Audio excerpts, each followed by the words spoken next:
Good morning, guys. Today I want to take you on a tour of our front garden, and when we're done with that, I will give you a complete update on our creeping fig that is steadily growing fast on our back wall. We're starting on the west side of our property today, and in front of me is what I believe to be a night blooming jasmine. I say that because I do see the jasmine flowers, but I'm kind of on the fence because it doesn't give the scent. It doesn't give that beautiful scent that that the jasmine produces at nighttime. We have one in our back garden, and right next to our bedroom window, you can smell it, and I love the smell of jasmine.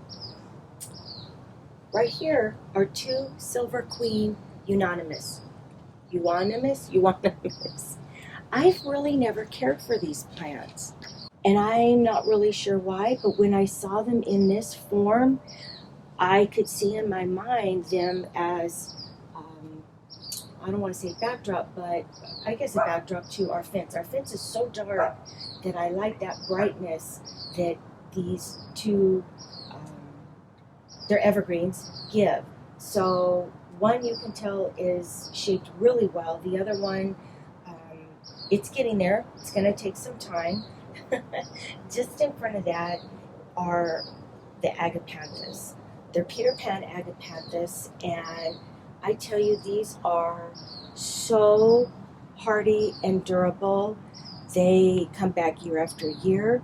It's probably hard to tell from the camera angle, but all of these three that you see right here they were split this spring from another plant, and they're already getting big. We purchased several years ago that are in just on the other side of this wall, and every few years we divide them, normally into fours. So we've been able to put quite a few in the back and sprinkle them throughout the yard. These will bloom only once a year, and their bloom time is about 3 to 4 weeks. So once they're done, I'll cut these back, and then they will maintain this shape and color the rest of the year. I wish they would have a longer bloom time, but it's only good for about 3 to 4 weeks, and I'll show you near a different flower bed what these look like when they're done blooming and how you will know that you need to trim them. As you go against the ranch fencing, you'll see we have a couple black lace elderberry. I would love to get my hands on some lemony lace, but all I've been able to find is the black lace, and I will take that because I definitely love their leaf structure. They look lacy and very delicate. Kind of reminds me of a Japanese maple tree in a way, just because of the delicateness of the leaf. Those are hardy zone 4 to 7, and they can grow 6 to 10 feet tall. So I think it's going to be a long time before it gets like that, but I think it'll be a nice, good screening. In front here, we have a Puxter Blue dwarf butterfly bush, and the hardiness zone slips my mind, but because it's a dwarf, it'll only get 2 feet wide and 2 feet tall. And behind that is a purple fountain grass, and I got this on clearance, guys. Look how big it is. It's probably already 2 feet tall, and I'm not sure why it was on clearance, but I think it's looking pretty healthy.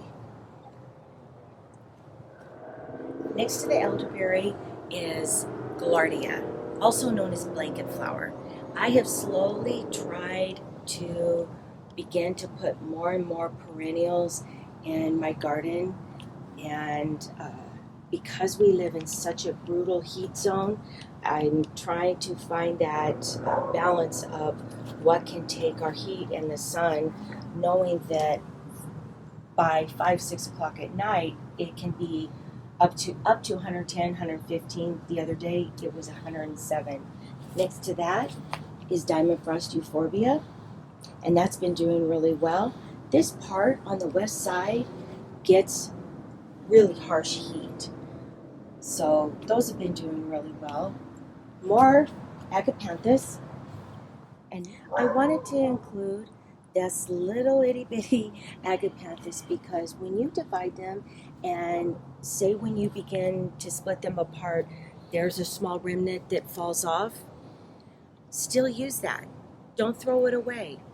We have done that several times in the backyard, and lo and behold, this probably was all of, I don't know, 5 inches in diameter, and now it's probably almost 10 inches. It's probably hard to tell by the camera angle, but it's already began to grow. So I know that's going to fill in. Just behind, or on the other side of the camphor tree, which I know I've talked about the camphor trees, you will see 3 society garlic. I kind of call those the cousin to the agapanthus, and the reason why is their leaf structure and their flowers are very, very similar. Now, they're much more smaller plant, and they will stay like that. I think at their full maturity, they will probably get to be about 10 to 12 inches wide, and that's as high as the flower will ever get. You will never see it get any higher than that. The reason why I actually wanted to say I love this plant. They really produce a strong garlic smell. So I've put it far enough away from both the neighbor and our front door that nobody should be able to pick up the scent. But they are a very pretty plant, and the foliage, you can get them in the darker green leaf and the variegated silver with the little white stripe. You can get them in both styles. Next to that, I have geraniums. Now I wish I could tell you what variety they are, but they are very old, and you can tell some of them are doing better than others. And I will attribute that to our high squirrel population and possums. The possums have given me a run for my money this season, and they have stomped on a lot of my plants where they have suffered greatly. Right here in the front are daylilies that have already kind of fizzled out. It gets warm here very quickly in Central California, so they were in full bloom, I'd say about 2 months ago. I also had daffodils, but I've already had to cut those back as well. In front of the daylilies, I have some lavender, and it was much bigger. But this flower bed has suffered from some possums, and the only reason why I know I do believe they were possums because we have seen their tracks, shall we say. Oh, let me get out of the sun. Here is an agapantha. Look at these blooms. Now, if you see, this is what they look like closed up, and then this is what they look like when they open up. Just a real delicate little flower. And I love the purple. They come in white as well, but I do love the purple. Right here in front of that is a purple iris.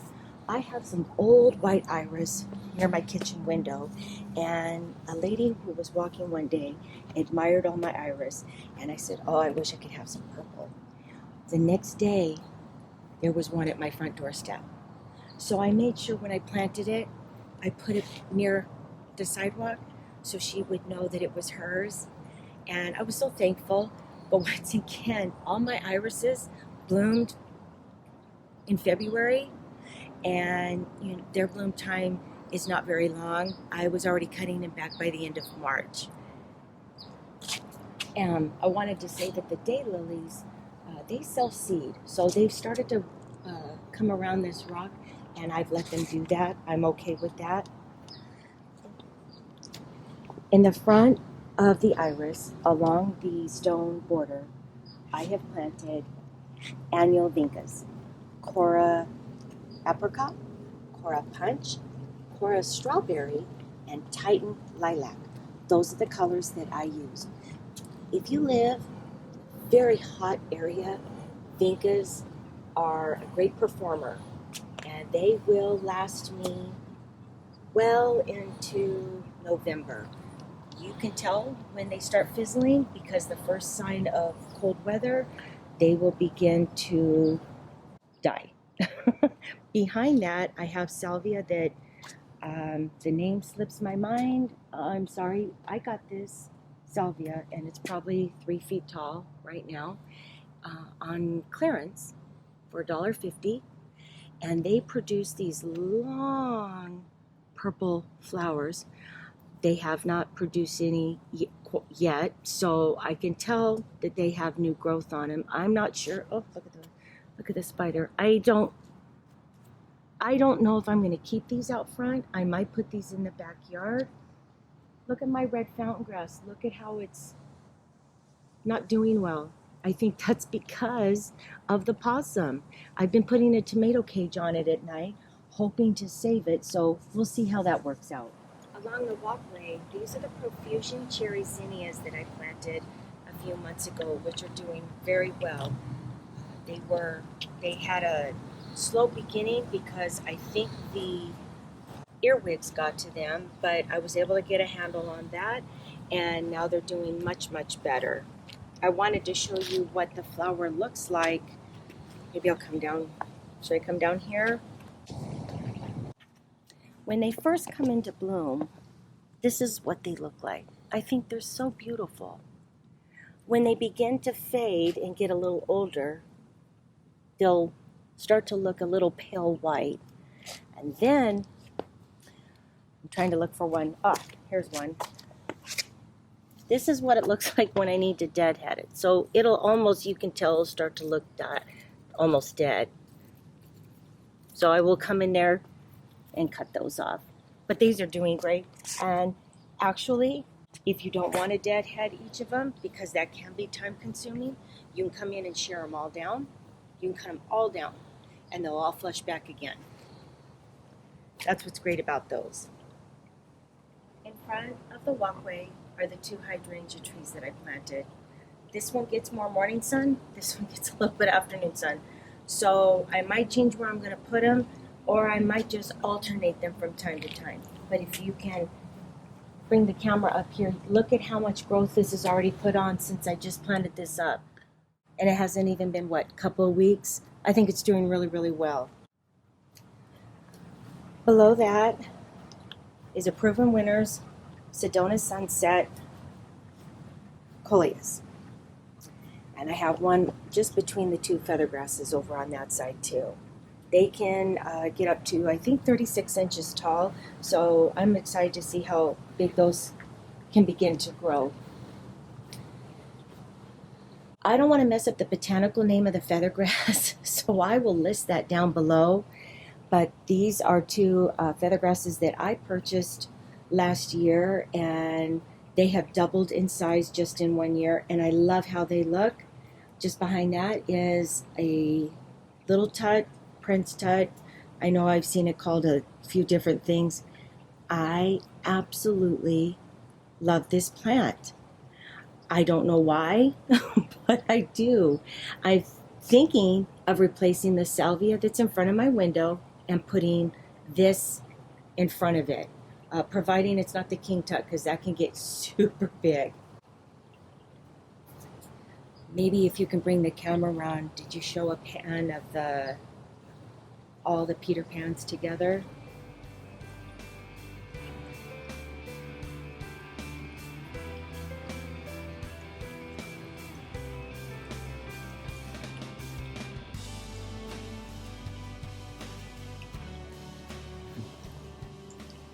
Right around the bird bath is the Veronica that I planted a few weeks ago. And if you remember that video, they looked sad, very sad. But look how much growth they put on. I picked these plants up for $1.50, and they're from Proven Winners, Wizard of Oz Veronica, and they are doing so well. I'm so happy that I chose to pick them up.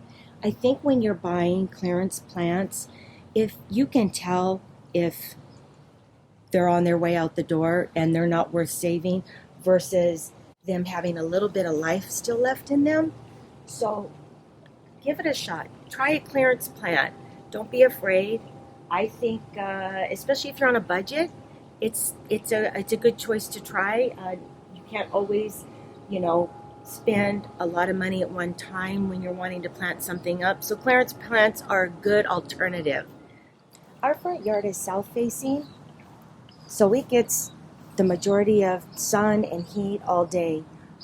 We lined the front grass border with alyssum, which is doing very, very well. I have the rocking fuchsia salvia on each side of the rock. This is another one that I picked up, I think, for $2.50. It was on clearance, and it's put on so much growth since I purchased it. Of course, I use biotone and gypsum in each hole. I think the biotone has been the game changer for a lot of my plants. This one was in bloom. I need to kind of trim up the dead ones and it'll flush back again. Behind the rockin' fuchsia salvia is the pink lantana. It will start to envelop this whole space.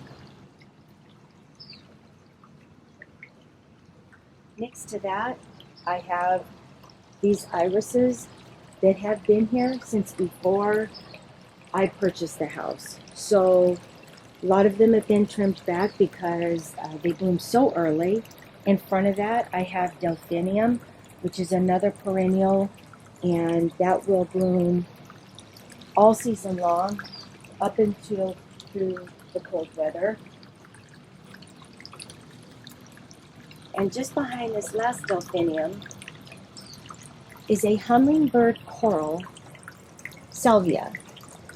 Now the story behind this is I had a pot in the backyard and all of it full of dirt, and it started growing over the winter, and I could not figure out what it was. I knew it wasn't a weed. Well, all of a sudden this came up and I forgot that they self-seeded. I am hoping that they begin to self-seed around here. I would actually love that. The hummingbirds love this plant. Around the back of the fountain is Hydrangeas grass. And then in my window box you can see I have Evergold carrots and a sweet potato vine, and they seem to be happy there. The carrots I had in the ground, and they didn't like it, so I had to take it out and put it in this. You can tell the part that was touching the ground isn't very happy, but it is coming back and it likes being here. There are 3 redwood trees. They are messy, and a lot of people ask, why don't I mulch? Most of my yard is filled with camphor leaves and the droppings of the redwood tree. So I'm probably raking every day, if not every other day. I did want to show you what the agapantha looks like when the blooms are all done. So this is when you'll know that you need to cut that off. And so it's this one lonely bloom left on it that's pretty, oh, there you go, just fell off. So this is, these have already been in bloom for, probably a good 3 weeks. So I knew I had to come out here and show you what they look like before they all started to fizzle. I lined the entire flower bed with lemon ball sedum. I wanted lemon coral sedum, but I couldn't find it anywhere. And wouldn't you know it, just as I planted all the lemon ball sedum, which was probably, I would say, 2 inches. Each plant was only 2 inches. Of course, I found the lemon coral sedum. However, I'm very happy how this turned out. I think it turned out beautiful. I love the chartreuse color, and if it can withstand our winter, which is normally very, very mild, I will keep this here year-round. I'll probably have to come in and trim it, but I think it's a great border.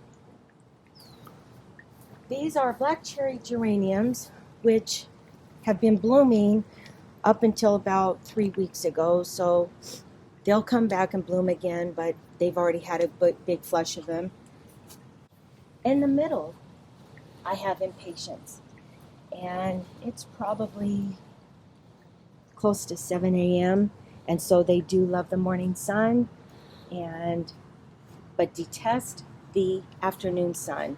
So these guys are a shade-loving annual, and I think they're gorgeous, and they've done very, very well underneath the redwoods.